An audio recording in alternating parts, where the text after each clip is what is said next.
Manifest destiny refers to a concept that the United States had a special historical mission in the world. Its purpose was to spread the message of democracy, free enterprise, and Protestant Christianity. It was argued that those who already occupied the West, that is, Native Americans and Hispanic settlers, were intrinsically inferior, and thus it was legitimate to sweep them aside to make way for progress. By the 1840s, the United States had set its sights upon three chunks of Western territory that it wished to acquire. The first was the Oregon Country, which had been jointly occupied with the British since the War of 1812. Both countries were interested in this region because of the lucrative fur trade and because of the strategic value of Puget Sound, a huge natural harbor on the Pacific Ocean. The second was Texas. In 1835, the Mexican Department of Tejas witnessed a rebellion led primarily by American settlers. These Americans had settled in Tejas at the invitation of the government in return for promising to become citizens of the Republic of Mexico. From the beginning there were serious tensions because of the reluctance of many of the settlers to become Catholics, the official religion of Mexico, and their desire to retain the institution of slavery, which was banned under Mexican law.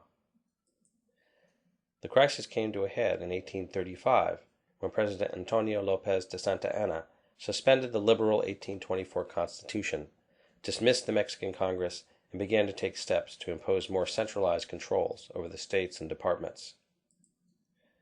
Rebellions flared up throughout Mexico, but ultimately only Tejas was successful in establishing itself as an independent country in 1836. While the new Republic of Texas petitioned to be allowed entry into the United States, the American government refused, worried about provoking a conflict with Mexico.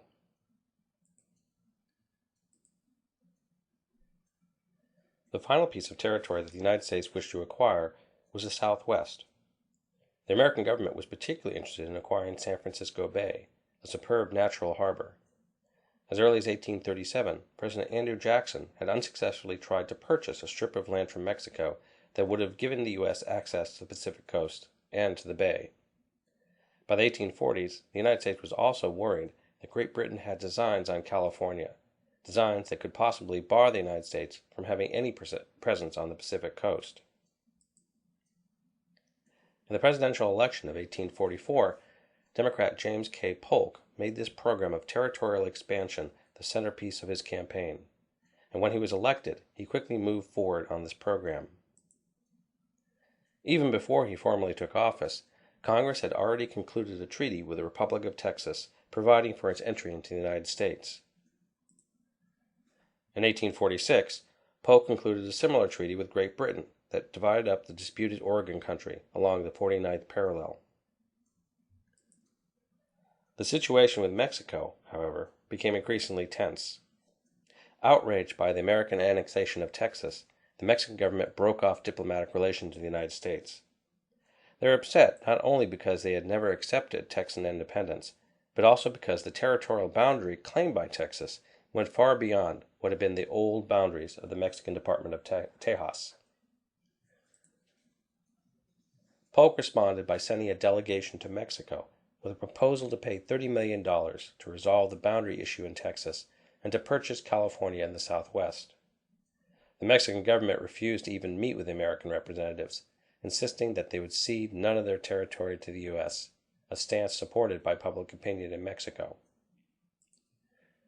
Polk ordered the U.S. Army to occupy and defend the disputed territory, and prepared to ask Congress for a declaration of war.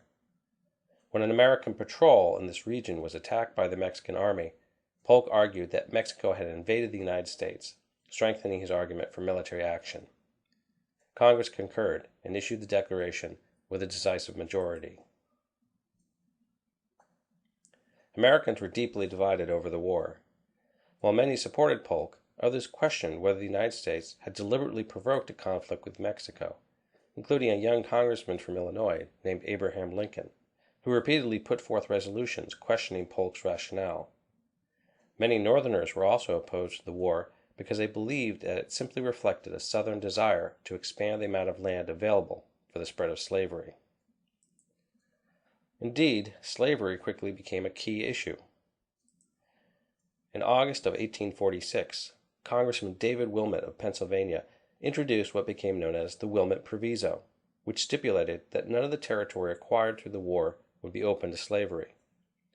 While this proposal passed in the Northern-dominated House of Representatives, it was rejected in the Senate, where the South still had an equal voice. This rejection, however, did not end the conflict over slavery. The war was formally concluded in 1848 with the Treaty of Guadalupe Hidalgo, in which Mexico agreed to cede claims not only to Texas, but also to Upper California and the Southwest in exchange for $15 million. Soon afterwards, gold was discovered in California, sending off a huge migration to the Pacific coast. With this surge of population, California was able to demand a quick entry into the Union as a full-fledged state. It also demanded to enter as a free state, a proposal that outraged the South, in part because it would tilt the balance of power in the Senate towards the free states. The conflict was temporarily resolved with the Compromise of 1850.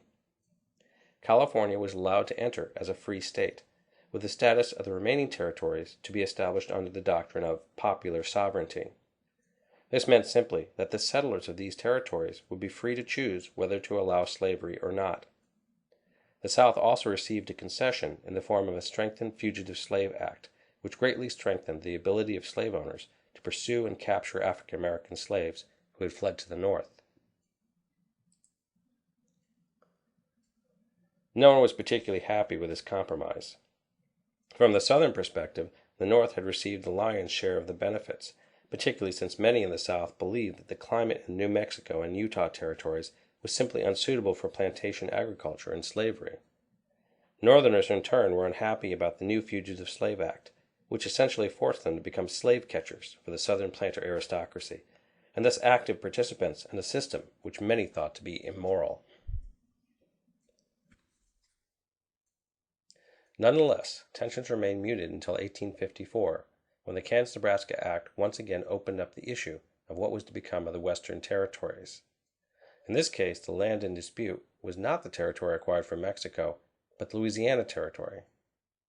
Under the Missouri Compromise of 1820, the territory north of the Mason-Dixon line had been barred to slavery. The Kansas-Nebraska Act overturned this compromise and opened up the entire region to the slave system through the doctrine of popular sovereignty. Why was this dramatic step taken? Much of the story involves the political ambitions of a rising star in the Democratic Party, Senator Stephen A. Douglas of Illinois. With the entry of California and the rising prospect of trade with Asia, interest was growing in the proposal to create a transcontinental railroad that would link the west and east coasts. While many proposed a southern route as the most practical, Douglas supported a northern route with its eastern terminus in his home state of Illinois. To achieve this, though, he needed to encourage the organization and settlement of the Nebraska Territory, through which the proposed line would run. Southerners in Congress, however, had little interest in promoting this project, so to win their support, Douglas was willing to throw out the Missouri Compromise and open the region to slavery. While his maneuver worked, it had consequences that he had not foreseen. While the South cheered, Northerners reacted with stunned outrage. For some time, many Northerners had argued that slavery was incompatible with a system of free white labor. They suggested that under the slave system, all the advantages lay with the wealthy slave owners, who would dominate the economy in the same way the planter elite dominated the economy in the South. In this perspective, to open up the territories to slavery meant a diminishment of opportunities for free white workers. That land that should have been theirs was now potentially in the hands of the Southern slavocracy.